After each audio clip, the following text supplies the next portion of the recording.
Hey there, it's your boy Foxy, back for more relationship stories. Update. Am I wrong for asking my boyfriend to charge his family member for fraud? Original post. Backstory: I 27 female and my boyfriend 34 male have been together 5 years and have worked really hard to save for a house. 2 weeks ago, we fell in love with a house and we put down an initial deposit to hold the property, as the house won't be built until end of 2022. We have been in talks with a mortgage broker and the builder's finance people. But last week, we received some shocking news when my boyfriend's credit score came back as being bad.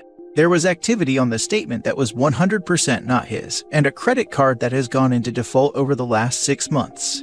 This credit card was originally my boyfriend's, but he swears he closed the account and canceled the card mid-2019. Long story short, we discovered that a family member that was living with him a few years ago has gotten a hold of the card at some point and has been using the card on and off since 2019. They defaulted on payments in early 2020 but paid this off, then defaulted again in December of last year, and the account is still in default and over $5,000 is owed in charges and late fees. Charges for shopping, news agency, takeaway food, and pubs for gambling. My boyfriend has had zero knowledge of this, as he hasn't had access to the account after he closed it, and hasn't been receiving statements or notices from the bank because the family member has diverted these to their address. We're now unable to successfully apply for a bank loan for our house, as they won't lend to my boyfriend with his credit the way it is. And now our options are 2. 1. Proceed with fraud investigations and charges in the family member, allowing us to prove this is of no fault of my boyfriend's and successfully secure the loan. Or 2. Boyfriend pays the debt and we wait at least 2 years from the payoff date for his credit to regain some loss. Option 2 sets us back at least 3 years in starting a family and our lives as homeowners. This will also not allow my boyfriend to secure a bank loan to start up his own business he's been dreaming of starting for a few years. This was the year he planned on. This has devastated us and put a massive delay in our plans, but my boyfriend doesn't like conflict and is going with option 2. He isn't even planning on mentioning anything to that family member. He just wants it to all go away and thinks this family member is going through a rough time. I want my boyfriend to proceed with fraud charges and investigation. We have worked too hard to not have our dream house and him owning his own business. So am I wrong for pushing my opinion on my boyfriend? Now for the top comments before reading the update. Not wrong. But is this really someone you want to build a life with, having this kind of baggage? He's willing to pay off a debt incurred by someone fraudulently and not even address it with that person. What happens if this person does it again? He's already taught them that there's no consequences if they spend money they don't have. And then it will be tied to you as well. You need to think long and hard about whether this is something you want to deal with long term. I do think it's odd he's willing to pay for it and not address it with the person that incurred the debt. Are you sure the person didn't have permission to keep using it as long as they paid the bill? I have had these exact thoughts and am still battling with myself on what decision I make going forward. Because I agree, I'm not willing to let this person potentially do this again, and it becomes my issue. My boyfriend swears to me he had no knowledge of this. He wouldn't have agreed to let this family member use the card, as he knows this person isn't good with money. My conversation would go something like this with my partner. While I understand how you don't want conflict, this decision does not affect only your life, but also mine. This delays us significantly in getting a home, having a child which you mentioned, and starting a life together. If you are not willing to put our life above disrupting someone who had no compassion or thought for you while doing something very illegal, then I will seriously need to reconsider our future going forward. It definitely sucks, but this isn't a small thing with minor consequences. You are directly impacted. 100% not wrong. Your boyfriend would be the bad guy if he chooses option 2. Been there, done that, with a family member destroying my credit, stealing money out of my bank accounts, writing bad checks, stealing my engagement and wedding ring to pawn it that I had to pay to get out on the last day. He needs to report in order to fight with credit agencies and attempt to get these debts resolved. Also, place a fraud alert and lock his credit report so no one else can use his identity. Not wrong. We have already put a lock on his credit so no more charges or inquiries can be added to his account. This person has also used my boyfriend's identity to apply for payday loans. The credit card account has been locked too, and card has been frozen. I feel right now it's still really fresh. We've known all of 2 days. I don't think my boyfriend is thinking clearly.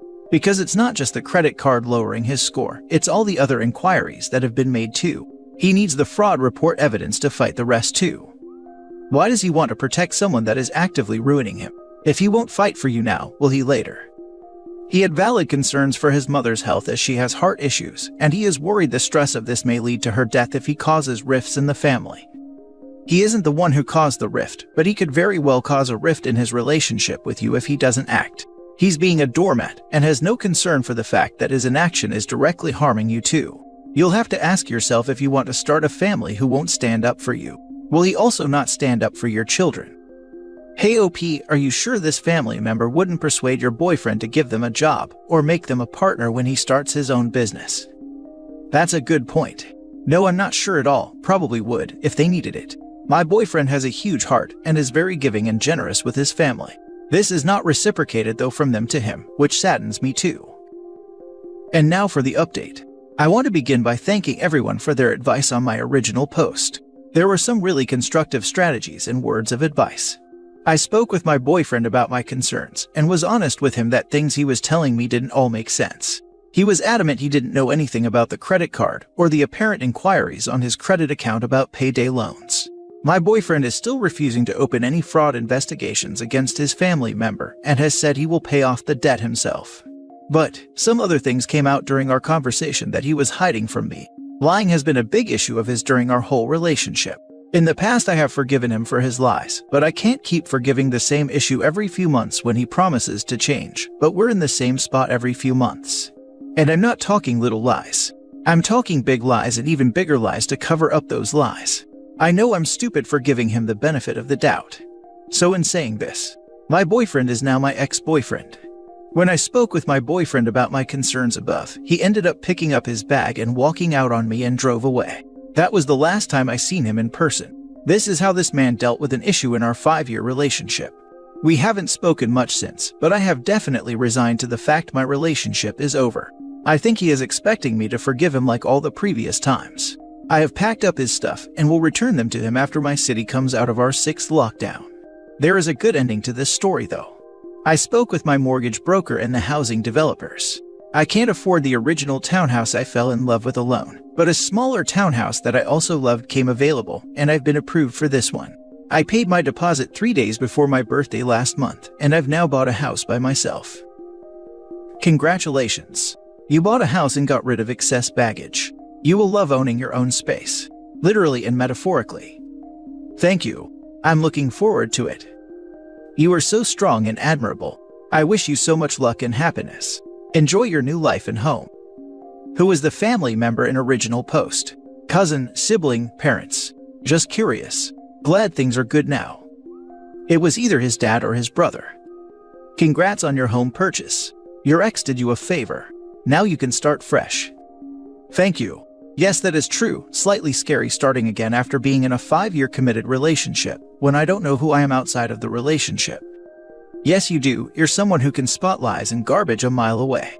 You're also someone who doesn't stand by and takes matters into her own hands. I'm happy he left, because now you have your own house. You'll find someone better who doesn't need to lie to keep you around for 5 years, girl. Thanks. You're so right. I'm so ready to get on with life without being lied to and constantly being skeptical of everything. Not only that, but you deserve the time and space to become familiar again with the awesome person you are. Such a massive change will obviously be a lot to process and deal with, so make sure you have a support system in place, be a little selfish, do things solely because you want to, and find joy in your freedom and independence. Proud of you. Next story. Am I wrong for wanting to move after being lied to? Original post. My fiancé 31 male and I 29 female have been together for 2 years.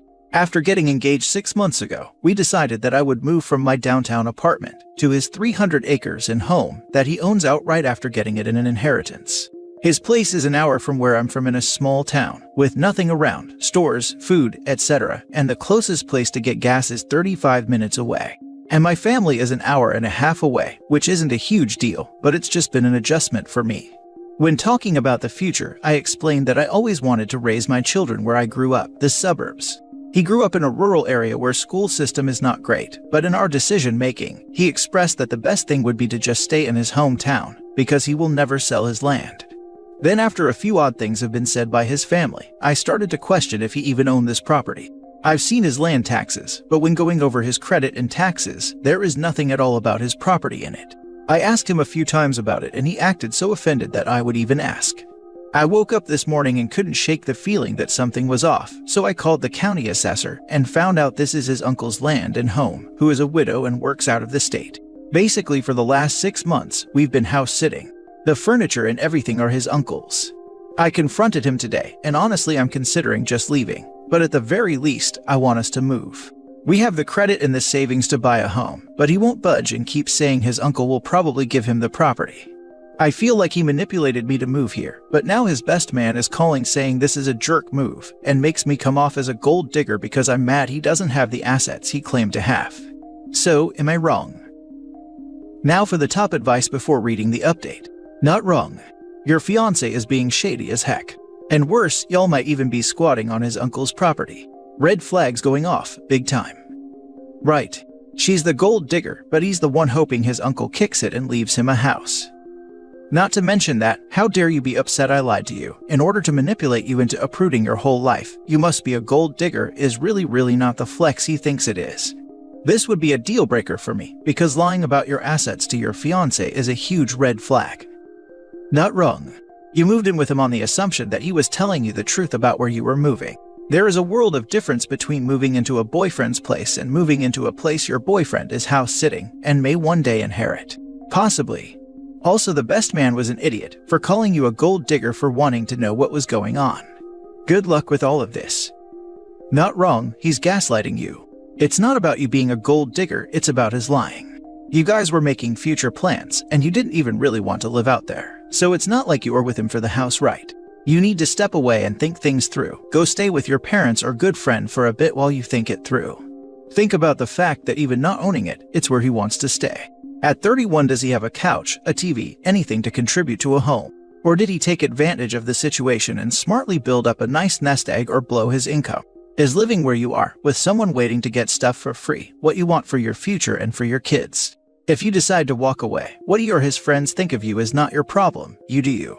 If you decide this is fixable, then you might as well stay in the house and save as long as you can to buy what and where you want.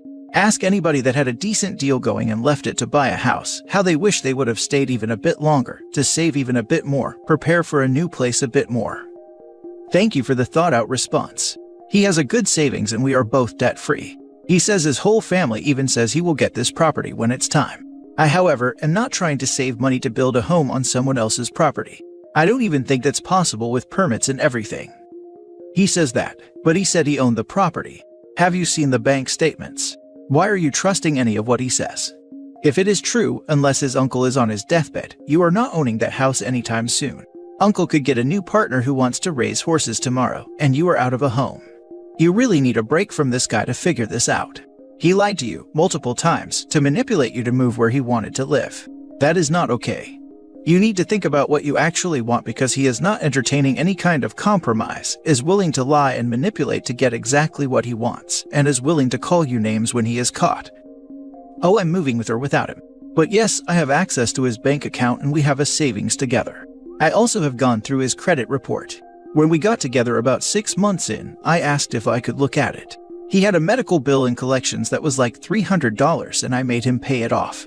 But yes, he lied. And I've said the same thing about him getting fired or finding a new love interest, etc. And now for the update. So, I know a lot of people said to take a few days and figure out what's next, but I decided last night that I am done. Especially since, like many predicted, I found out he'd been lying about more than just this. I am calling today to cancel our venue. That's $4,500 down the drain. As far as the savings, I have proof that what I took is mine. It wasn't much, but it's over $15,000, so I am confident that I can leave and have a good cushion. I have a year left of my master's program, and I work a remote job with unlimited personal time off. I'm taking the day off to pack, and my best friend and her boyfriend, who is like a brother to me, offered their guest room. I'm going to stay there and continue saving while I look for my own property that's actually mine. I hadn't done hardly any planning for our wedding, which I blamed on school and work.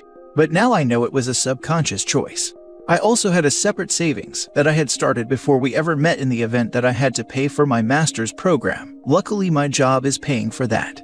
I think that is what is most infuriating. He also has a separate savings that doesn't have as much as mine, but still, so together we have plenty of money in savings to buy land and build a home, and we are both debt-free. But that is no longer an option for me. Last night he was begging to make it work. Started saying he would move wherever I wanted and was apologizing profusely. I made him call his friend on speaker to let him know that he has been living a lie and that I'm leaving him. Thank you all for your responses. I'm meeting with my therapist this morning, and my dad will be coming this evening to help me load up all of my things. Imagine trying to convince someone to complexly upend their plans and expectations for maybe, possibly, perhaps getting a house when someone dies. And that's on top of all the lies. I had a family member assume they knew what they were inheriting. They were extremely wrong. You never ever base your entire future on a possibility.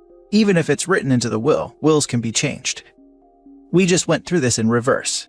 Grandparents originally wrote for their 4 remaining children to split any remaining money, but their youngest, who's my only uncle on that side, was also inheriting their lakefront house that's nicer than the house he already had. But he and his wife never did anything for my grandparents in their declining health, despite living not even 10 minutes away from them. Long story short, they got real icky about only getting the house and land, yet all of my grandpa's nice tools and equipment they couldn't bring with them when they moved across the country, so my family could take care of them. Until my uncle's siblings got the 2 of them to shut up and be grateful they got anything at all.